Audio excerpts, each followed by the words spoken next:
Hello everybody, Yannick here for Yannick's Photo School, and we're back in Lightroom today, and I'm going to show you the shortcut keys that I use in Lightroom. I've had many requests of people asking me about that, comparing them to Photoshop and what can be done for them to improve the speed of their workflow through keyboard shortcuts. So I'm going to give you my favorite keyboard shortcuts that I use in Lightroom, plus a few that I don't really use but I found could be quite useful for most of you guys. So let's get down to business right now.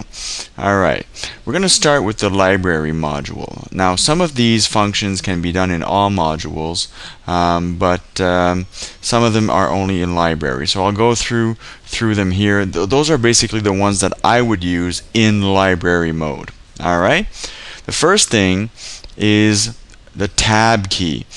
Now if I hit the tab key, what happens is that both of my side menus disappear. Now if you want to get rid of all the menus on top, on the bottom, everywhere, just click Shift and Tab at the same time and everything disappears. Now this is a great viewing mode that I like to use. Now Shift Tab again and it brings everything back. Now another feature that I like to use when I want to show my selections to people is the lights out feature. Using the L on your keyboard, you click it once and it fades to about 80% black. You click it twice and you're in completely black and all you see is your image. I love this, especially combined with a Shift Tab. You see how it increases the size of the image because I removed all the menus, and bring that back. Hit L again and you're back in normal light. Alright, moving right along here. We're currently in the loop view in the library module, which means that you see one image at a time. Now if you want to go see your thumbnails, you hit G for grid view. Now you can see that all the thumbnails are there. Now if you want to get back to the loop view, just press the E key and it brings you back. So E and G I use very much. And another one that I use even more than that is the D key, D for develop. So once you have an image there and you say, oh good, I want to go and post-process that image right away, just hit the D key. There we go, we're right into the develop module. Alright, let me just click back into the library here. Arrows. Pretty basic, you guys should know this already, but just in case I'll show you. So back and forth, the right and left arrows will scroll through the strip, the film strip at the bottom, and you'll move forward or backwards within your images. Another one that's pretty cool is the F2 key. If you hit the F2 key, you see that it says file name. You can actually change the file name right here. There's a drop down menu and you can choose what kind of file name you want in terms of customized file name. Alright, I'll cancel that. That could be useful. I personally don't really use it that often, but it can be useful for some of you guys. The next thing that's really important and that I do all in the library module is the ratings system. Now the three basic ones here that I start to use is P. And what P does is that it flags the image. You see the white flag appeared here. Now if you made a mistake and you didn't want to flag it, if you press P again, it doesn't remove it. What you need to do is click on U for unflag. Alright. Now if you want to select this image for further deletion later on as a reject, you can press the X key. And you can say it says select it as rejected, and it has this flag here with the X, the black flag with an X on it. Again, you can press U and it'll remove the flag. Alright, now once you've selected all your image for deletion with the X key, what you can do, there's a shortcut here, it's Control Backspace, and what that'll do, it'll delete every single image. Let me just press it here, Control Backspace, and it shows all the flagged rejected images. Right now I've only done one as an example, and then you have the option to delete from disk or remove from library. I usually delete them from the disk. but that's the shortcut key. And that's pretty much it for the library module. Moving into the develop module. And these are the only two modules we'll be doing today because they're the most important ones. I rarely use slideshow, print, and web. Web a little bit more. Sometimes I put together a small specific portfolio for a client to see, and I'll upload that to the web. But if not, I'm always in library and develop. Alright, into the develop module.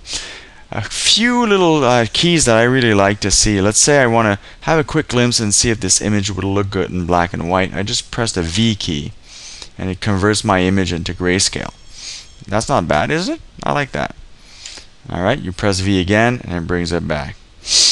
Now, you know you have your white balance pipette right here, selection tool. But if you don't want to use your mouse, once again, there is the W key for white balance. Just click that and it kind of appears straight on your cursor wherever you are. Alright, I like that a lot. I use it. And the next one is to have access to this panel here. Instead of clicking with your mouse, you have actually, you can even see the letters in brackets there. So if you want to crop your image, R, and then you're in that module. And if you want to use the spot removal brush, the healing and cloning brush, the shortcut key is N as in Nancy, and you are in there. The next one is the shortcut M, and that goes to the gradient filter right there. And last but not least, K will bring you to your adjustment brush. Those are really cool shortcuts. I use them very often and it saves me a lot of time. Alright, another one that I'll use, especially when I know there's going to be either black clipping or white clipping, instead of going up here and looking for black clipping, looking for white clipping, if you know, not in this photo, but if you would see the histogram all the way there, you would press the J key and you can see those two ends are highlighted, and you can actually see a little bit of black clipping in the wings here. It shows as blue, and the white clipping would show as red. Those are the default colors. Alright, J again, and those are inactive now. Alright, now another really important one, instead of just right clicking on your image and going edit in Photoshop, there's also a shortcut key for that. And the shortcut key is, drumroll, Control E. And there you go. The window pops up, edit original or edit a copy, and you'll be brought into Photoshop right away.